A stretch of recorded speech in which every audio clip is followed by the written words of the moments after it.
What's up, fight fans? This is Kurt DeVille with Counterpunch Boxing News, and I have some new news concerning Gary Spike O'Sullivan, Jaime Munguia. At 160, this fight was an instant classic. It was 11 rounds of spectacular back and forth action. Rounds 1 was a fill-out round. Jaime Munguia was filling out Gary Spike O'Sullivan. O'Sullivan, being the veteran that he was, kept his defense high and tight. He couldn't really exploit a lot. Jaime Munguia did work the jab. The jab was working for the most part. Of course, Jaime Munguia, through that part of the round, it was a nice fill-out round. The end part, Jaime Munguia unloaded with about 5 punches that did get in the guard of Gary Spike O'Sullivan. Gary Spike O'Sullivan tried to repay the favor and got caught with a left hook. He went back to the ropes. The bell saved him for the first round. Rounds 2 was more of the same. Jaime Munguia came in trying to throw punches to the body. He was starting to get warned. I believe the first warning was in the second round where he did throw below the belt. Now, Munguia did attempt the same thing. He wanted to fight fire. With Gary Spike O'Sullivan had a nice peekaboo style, and he punched in between his punches. Now, the irony of that is, in the second round, Munguia did think he had Gary Spike O'Sullivan once again hurt like the first round, and then Gary Spike O'Sullivan countered with a straight right and then followed with another chopping right that hurt Munguia, that made him bend over. But luckily for Munguia, that saved the round. I believe he was dazed. We did not see the replay for him walking back to the ring, but he did not walk with the full legs under him. Okay, so third round, Gary Spike O'Sullivan came out, guns blazing, to see where Munguia was, to see if he was still hurt. Munguia did recover well.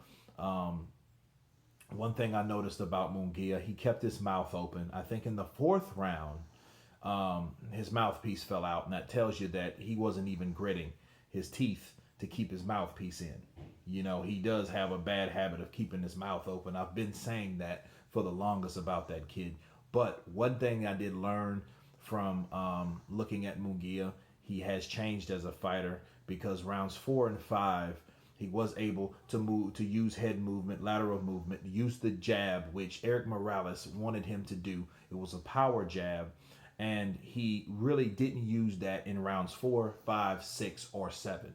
Okay, and then Gary Spike O'Sullivan came on, was throwing left hooks, catching him with left hooks, chopping rights over the top, body punches to the left.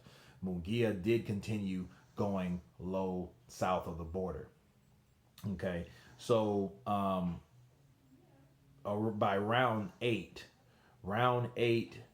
that was the 4th time that he went below the belt, and it was really right under the A, because Gary Spike O'Sullivan had war. Okay, he had war on on his belt, and he landed under the A, so he went right for the jewels. Okay, and they deducted a point, so it got real interesting. Gary Spike O'Sullivan, though, being the veteran that he was, he signaled at a lot of punches that were landing behind the head. I honestly didn't see those punches that blatant like that. It was a lot of back and forth fighting, and a lot of infighting. And for the most part, Gary Spike O'Sullivan was hitting and catching Jaime Munguia with punches that he is not accustomed of being hit with. The punching power, I think, was different from Jaime, along with the punching power that that he was given.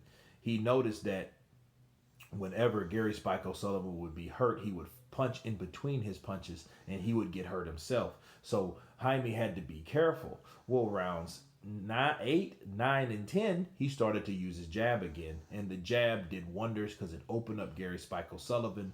And it was a time, I think it was in the 9th or 10th round, he caught Gary Spike O'Sullivan with 4, 5 unanswered punches, followed with a right hand that set it up with the power jab. So it was an impressive jab too.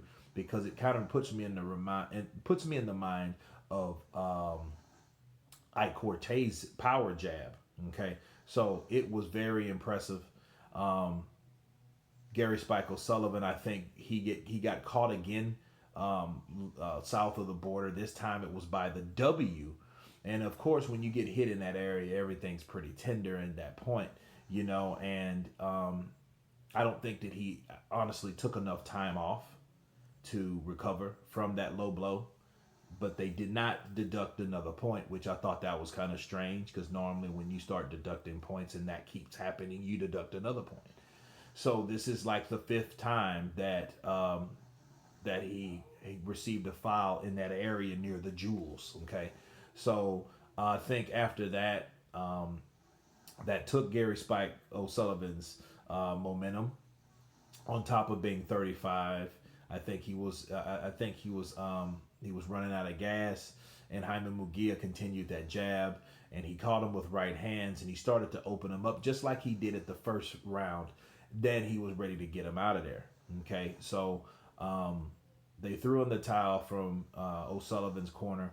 They stopped the fight in the 11th. It was a fantastic fight. It was a great introduction for Jaime Munguia to be introduced into the middleweight division.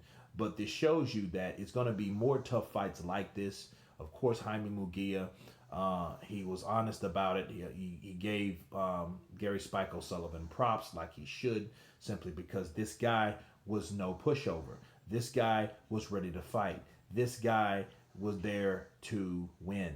Okay, so he knows now that this is a whole new ball game at the middleweight division.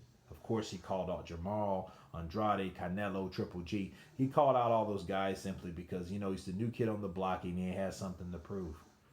But again, with the defensive skills that I've witnessed from Jaime Munguia, I'm impressed and I'm glad he learned. He's a young fighter. He's learning, and he's going to need those defensive skills at the middleweight division. But anyway, you guys tell me what you think about this video. Of course, please subscribe, and you guys been Counterpunch. Peace.